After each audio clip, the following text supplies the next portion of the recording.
here with Jesus Journaling, and this will go on YouTube as well.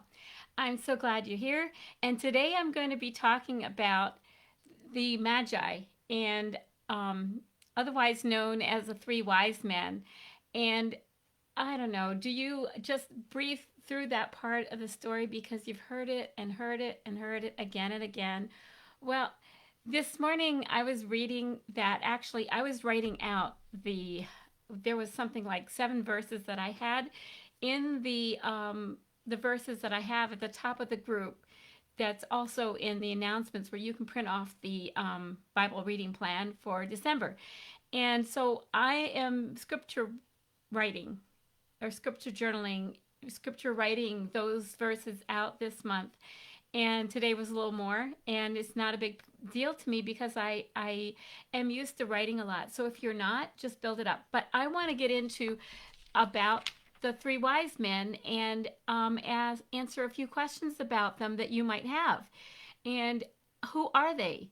We always sing the song, uh, uh, our three kings of, or whatever it goes, we three kings of Orient are, from the time we were little kids. And we think of how there are three wise men because they had like gifts of gold, very valuable. This is from my engagement ring.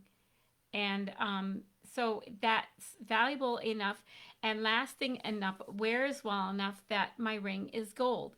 And then I don't know too much about frankincense except that they use it in an essential oil that I have.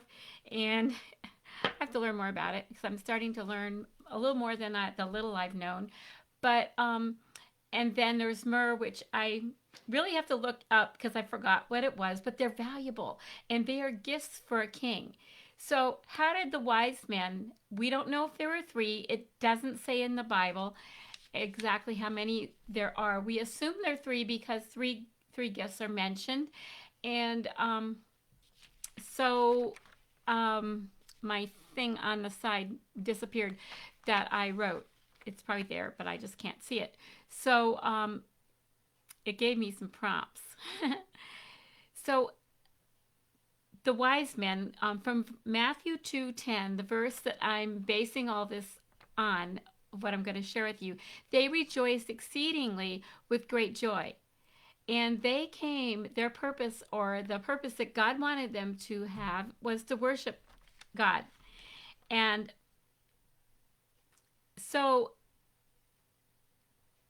Jesus was the promised Messiah, and he was promised to the Jews, but he was also promised to the Gentiles. And so we assume he's always just for the Jews, but he wasn't. And the wise men are Gentiles, and they were the first ones that came to worship Jesus because the Jews were just ignoring Jesus and just didn't want to have anything to do with them. And Herod, who was the king at the time, he wanted to kill all the babies under 2 years old to be sure that any future king that would be in that Jesus would not grow up to usurp his authority as king, which he ended up dying anyway. So I don't want you to speculate so much about the wise men that you miss the point of Matthew, that Matthew, the author that penned this for God, that he was trying to make throughout the whole book of Matthew. The point is to worship God. And so the wise men reflects God's own reflections. So do we know where the Magi came from? It says that they came from the east, but we really don't know specifically what country they came from or what area. And it says they came from afar, or we'll sing that in the song and forget and get twisted up whether that is actually in the Bible or not. So that we don't really know where they came from. And right now, I just wrote this out. So anyway, you answer that in the comments. Does it say in Matthew or anywhere in the Bible that the Magi or the wise men came from afar, or is that just where we get it from in the song? I think it says it somewhere, but I'm not looking at the thing that can highlight it right now. So we don't know how many there were. We just assume there's 3 because of the gifts, and we don't know for sure. It calls them kings, but we don't know for sure if they actually were royalty or not. And the gifts that the Magi had were royal gifts suitable for a king. And the true Israel consists of Jews and Gentiles that are going to gather around the Messiah. And it says in Isaiah 60 verse 6, it says, "Such people shall bring good news, the praises of the Lord. A multitude of camels shall cover you, the young camels of Midian and Ephraim. All those from Sheba shall come. They shall bring gold and frankincense, and shall bring good news, the praises of the Lord." So the good news is the praises of the Lord. The purpose of the Magi is to teach us to worship God or Jesus. And the wise men reflect God's own affection, and what he wants us to do is worship him. So we are to have joy as we worship God this season of Christmas. And if you're like me, you might be getting overwhelmed as the time crunches and all that you have to do. You can't too much shop out of your home, so it's easier and safer to shop in your home from Amazon or online from Etsy or whatever. And you know, I know so many people that have had COVID, and so many more people in my area. It's like doubled in the last couple weeks. So, you know, I'm thinking I do need to be careful. And so you might be concerned, but I don't want you in all the hustle and bustle and hurry, the things that you have to do, to forget to worship God, and to forget to look at the story today about the Magi. And they came to worship him. And how did they figure out that the Messiah was coming, or a special king was coming, and where exactly?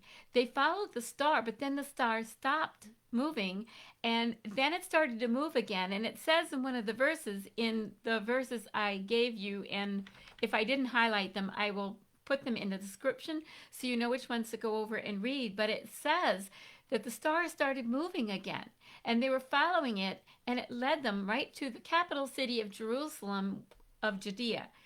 And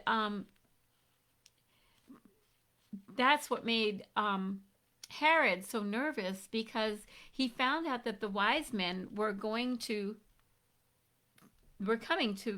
worship a king. And that made him nervous because he wanted to be the only king over a large area. And so he wanted to see the wise men. And then, after meeting with Herod, they were warned in a dream not to go back that way, because he wanted them to go back and tell him where the king was, where they found him. And so they never did that. But this is the thing that I think is so exciting about Christmas and about learning how to worship God even more. I mean, I turn on music in the morning as I'm getting ready, because it helps me to worship and get into a worshipful mindset for the day. But I want to really take time, a special time, again, where I slow down and stop and really worship him, even separate from my quiet time.